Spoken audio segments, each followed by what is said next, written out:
Fernando lo enterraron vivo y desnudo. Había sido terriblemente torturado. Todo porque no quiso firmar la venta de su propiedad, de su rancho, el cual era una obsesión de un poderoso terrateniente de la región. Fernando, antes de ser tapado con tierra, alcanzó a gritarles con voz quebrada que se vengaría de todos, que aquello no sería lo último que sabrían de él. Pero los maleantes simplemente se rieron de lo que para ellos era la ocurrencia de un hombre ya muerto. Aquel que daba las órdenes de muerte a Fernando era don Antonio, quien estaba muy disgustado por no poderse hacer de esas tierras, las cuales eran las más fértiles de la región, las que mejor estaban ubicadas en la zona y aquellas que contaban con agua propia. Todo un paraíso y un gran pedazo de extensión, el cual además sería beneficiado con la construcción de una carretera federal que se estaba haciendo por esos lares. Todo eso era información que bien conocía don Antonio y que, como hombre prevenido, dio paso a que empezara a ejecutar su plan B. La muerte de Fernando haría que esas tierras pronto quedaran a la venta o en posesión del gobierno municipal, donde don Antonio sabía perfectamente mover los hilos. Sin embargo, había algo que jamás pensó sería un obstáculo, y es que Fernando ya tenía un hijo. Aún era pequeño, de 3 años, el cual vivía con la abuela, puesto que la madre había muerto a la hora del parto, y este era el único heredero de todas las posesiones de su padre, pero con una simple regla, que podría disponer del rancho únicamente hasta que éste cumpliese los 18 años. El niño no estaba al alcance de don Antonio. Vivía en la ciudad, y para llegar ahí a extorsionar o a deshacerse de él, se las vería con muchos más problemas de los cuales podría enfrentar. Era así que entonces el plan B de don Antonio rápido habría muerto, porque aunque buscó por medios legales, el notario le dijo que simplemente en litigios y demandas, todo aquello tardaría muchos años. Aquello frustraría enormemente a don Antonio. Siguió con la idea en la cabeza, y en una reunión con sus hombres, ya entrado en copas, comentó entre risas y coraje que ese moreno de Fernando, al parecer, siempre se había salido con la suya. Fernando no solo le había ganado en terrenos del amor en la juventud, sino que también sabía producir mejores siembras que cualquiera de los capataces de sus tierras. Sin embargo, ahora reía, porque según él, en la última discusión, en la última verborrea entre ambos, él había salido caminando. Pero con lo que don Antonio no contaba es que en realidad la venganza de aquel hombre muerto apenas empezaba. Esa misma noche, después de la borrachera, uno de los asesinos de Fernando salió de la hacienda de don Antonio, completamente ebrio. Iba por un sendero aún con botella en mano, riendo entre dientes, mientras avanzaba hacia sus terrenos, cuando de pronto, detrás de él se escuchó un arrastre en el suelo. De inmediato aquel hombre volteó con machete en mano, rápidamente desenfundado, listo para atacar. Pero ¿cuál sería su sorpresa al ver que ahí en ese lugar no había nadie? Solo él y su machete bien empuñado. El hombre preguntó a los aires si había alguien, pero nunca respondieron. A lo que después, en palabras tropezadas por el alcohol, sentenció que mejor que se fuera, porque de no hacerlo, uno de los dos ahí acabaría muerto. De igual forma no hubo respuesta, solo una pequeña ventisca que le movió los cabellos de la frente al desconfiado hombre. Tranquilizado, guardó su machete en el cinto y continuó caminando. Empinó la botella para darle el último trago. Y fue en ese momento que algo frente a él llamó su atención. Aquel hombre nunca supo lo que vio. Nunca supo que estaba ahí frente a él, porque justo en ese momento tropezó cayendo en una zanja abierta en medio del sendero. Al día siguiente, aquel hombre fue encontrado sin vida. Su aspecto era horrible e inexplicable a la vez. Tenía una horrenda cara de terror, con la boca llena de tierra y una fractura en las costillas por la caída. Al parecer, el desdichado individuo había muerto inexplicablemente, ahogado con tierra después de haber terminado en esa zanja del camino. No había una explicación lógica, pero simplemente así es como había terminado su vida. Ese mismo día corrió la noticia, y los hombres de don Antonio especularon que aquello era un mensaje de sus enemigos, por lo que se recomendaron mutuamente que no anduvieran descuidados en su camino. Pero pronto se darían cuenta que las coincidencias harían que las cosas fueran repensadas. Días más tarde, otro de los hombres presentes en el atroz asesinato de Fernando iba a casa montado en su caballo. Este era el más joven de los tres, sin problemas de salud y bastante hábil para defenderse. Venía del rancho de don Antonio, completamente concentrado en el camino, cuando de pronto su caballo asustado frenó su galope. El joven extrañado regañó al animal por frenarse sin motivo. Lo golpeó en las costillas con sus espuelas y gritó que siguiera su camino.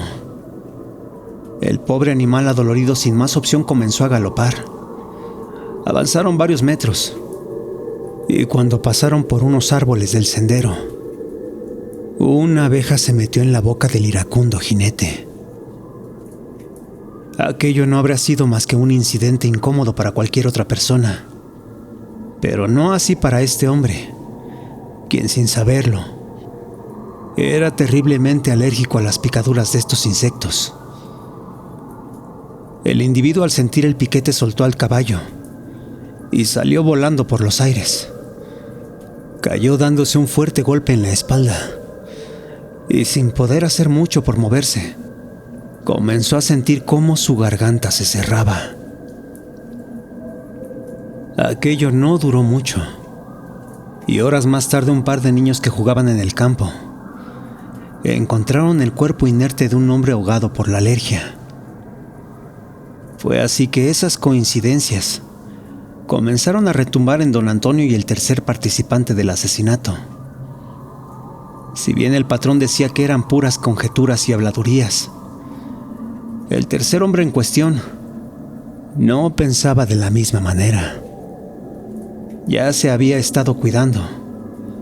Este era muy creyente y, para su mala suerte, la situación lo señalaba como el siguiente. En una audiencia con don Antonio, el tercer hombre pidió que hicieran algo, que fueran con un cura, que confesaran sus crímenes o que pidieran perdón para que aquella maldición no les hiciera daño. Pero solo obtuvo un fuerte regaño. Don Antonio era un hombre de carácter, y esa actitud de uno de los que deberían de ser sus hombres más cercanos de inmediato desató su furia. Iracundo, el patrón, sacó su pistola y amenazó de muerte al temeroso empleado. Este no quiso saber más y rápidamente salió corriendo de la hacienda. Don Antonio rápidamente gritó la orden de detenerlo, y fue así que 5 hombres y 2 perros salieron tras de él. Fue así que se comenzó la búsqueda y persecución por los alrededores de la hacienda. Los perros eran quienes estaban más cerca del fugitivo, y este, al verse sin mayor opción de huida, decidió correr directo a las orillas del río. Aunque la corriente del río era traicionera, ahí se sintió con un poco más de suerte. El agua ayudó a que los perros perdieran el rastro. Y él, metido en el agua, simplemente continuó avanzando lentamente hasta dejar de oír que era perseguido. Pasaron varios minutos, cuando después de casi media hora, el fugitivo por fin pensó en salir del agua. Estaba congelado, muerto de miedo y completamente exhausto. Sin embargo, pensó que la suerte en ese momento ya estaba de su lado. Los perros habían dejado de escucharse, y después de tanto tiempo, según sus cálculos, ya se habría alejado demasiado de los hombres de don Antonio. Fue así que, parado en la orilla del río, comenzó a secarse lo más que pudo, cuando de pronto algo a sus espaldas llamó por completo su atención. Se trataba de una sombra, una que pudo ver a la perfección, y aunque no era del todo distinguible por la oscuridad, supo de inmediato que esa silueta sin duda pertenecía al fantasma del ya muerto Fernando. El fugitivo comenzó a chocar los dientes de miedo, y antes de que pudiera pedir perdón, dio un mal paso hacia atrás para en un descuido resbalar y así caer al río. El pobre hombre fue jalado por la corriente sin que pudiera encontrar algo de donde sostenerse. A la mañana siguiente, su cuerpo fue hallado golpeando en las rocas de una pequeña cascada. Y aunque su cuerpo estaba destrozado, la muerte había sido provocada por haberse ahogado dentro del agua. Los 3 participantes habían recibido su merecido, en una forma similar a la que Fernando había sido asesinado. Pero aún faltaba el más importante, el completo responsable, y el que ahora era el único culpable con vida. Y ese era don Antonio, quien no creía en esos cuentos, pero que después de tanta circunstancia anormal y tan parecida, ya había comenzado a sentir temor de que algo pudiera pasarle en ese sentido. Sin embargo, él no iba a dejar su suerte al destino, ni a espíritus o maldiciones, por lo que don Antonio comenzó a cuidarse de todo. Procuraba permanecer en su hacienda, y si debía salir, lo hacía con 3 de sus hombres siempre detrás de él. Fue así que pasaron un par de días, y nada misterioso parecía ocurrir a su alrededor, por lo que pronto comenzó a relajarse. A la semana ya no hacía que lo siguieran. Eso sí, todo a mundo alerta de sus órdenes, pero poco a poco convencidos de que aquellas muertes simplemente habían sido puras supersticiones. Fue así que una noche, muy relajado, don Antonio salió a la fuente central de su hacienda para fumarse un cigarro. El patrón miraba hacia el horizonte. Veía los árboles del monte moverse por el viento. Sentía que todo lo anterior habían sido puras supersticiones y que debía mejor seguir pensando en cómo conseguir las tierras del difunto Fernando. Cuando de pronto, mientras sus pensamientos estaban inmersos en la avaricia, el viento alrededor dejó de soplar sin explicación. El ruido de la noche poco a poco se hizo menor y todo fue quedando en silencio. Don Antonio lo notó. Le pareció extraño, pero no sintió que estuviera en peligro. Después de todo, estaba en medio de su propia hacienda. Y fue entonces que uno de sus peones, uno de tantos que ni siquiera conocía, caminaba directo hacia donde estaba él. El patrón pensó que venía a avisarle algo, por lo que dio la última fumada a su cigarrillo y lo tiró para apagarlo contra el suelo. El peón llegó y se paró a un lado de la fuente, exactamente donde no había luz, quedando su silueta dibujada únicamente por una sombra. Y fue entonces que éste comenzó a hablar. Antonio, yo sé muy bien lo que quieres hacer con ese asesinato y las otras 4 fincas que compraste bajo amenazas y chantajes. El patrón se quedó helado de inmediato. Pensó que uno de sus trabajadores estaba ahí para extorsionarlo, por lo que palpó en su cincho buscando su pistola. Pero para su mala suerte había salido ahí sin portarla. El supuesto peón miró la acción y simplemente continuó hablando. Mejor confiesa tus pecados y tal vez en algo seas perdonado.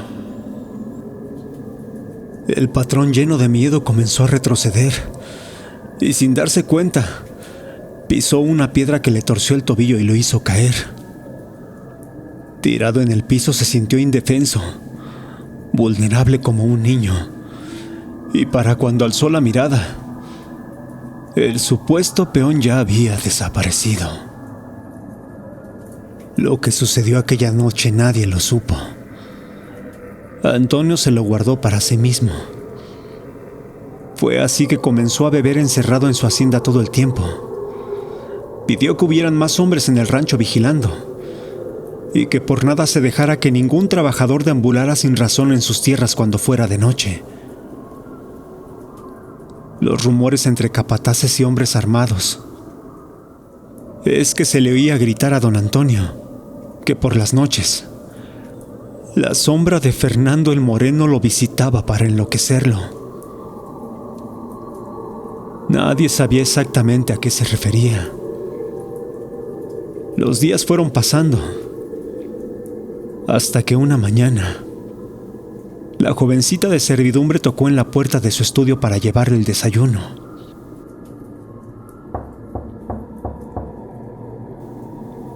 Y al no recibir respuesta de don Antonio, esta empujó lentamente la puerta para ver qué estaba sucediendo.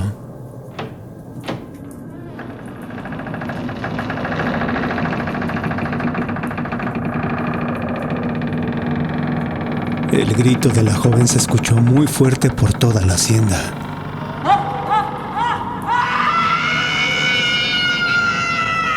Y fue entonces que todos los empleados corrieron hacia la habitación para encontrar un escenario de muerte. Don Antonio había fallecido. Estaba sentado en su escritorio, con los ojos desorbitados, con bolígrafo en mano y un puñado de tierra atascado en su garganta. Pero no todo era el horrible cadáver de don Antonio, ya que ahí, frente a él en su escritorio, estaba la confesión del asesinato de Fernando, la participación de sus 3 ayudantes, el lugar de su entierro y las extorsiones que habría realizado para adquirir las otras 4 propiedades. Todo perfectamente redactado y detallado, a puño y letra de don Antonio, indicando así que al final el patrón parecía haberse arrepentido. Más tarde las autoridades buscaron y exhumaron el cuerpo de Fernando, y al poco tiempo le dieron su santo entierro. Si bien se dijo que don Antonio al final de sus días hizo lo correcto, la realidad es que se trataba de un hombre muy avaro y muy terco. Por lo que en rumores y chismes que inundaron el pueblo, todo mundo supo claramente que aquello que lo hizo escribir su confesión no pudo ser otra cosa que el miedo y la fantasmal aparición de un hombre a quien jamás pudo someter ni estando vivo, ni mucho menos aún después de muerto.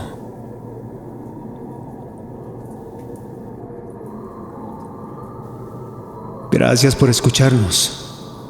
Si te gustó lo que has oído, te pedimos nos regales un like, te suscribas y compartas. Esto es Radio Caníbal.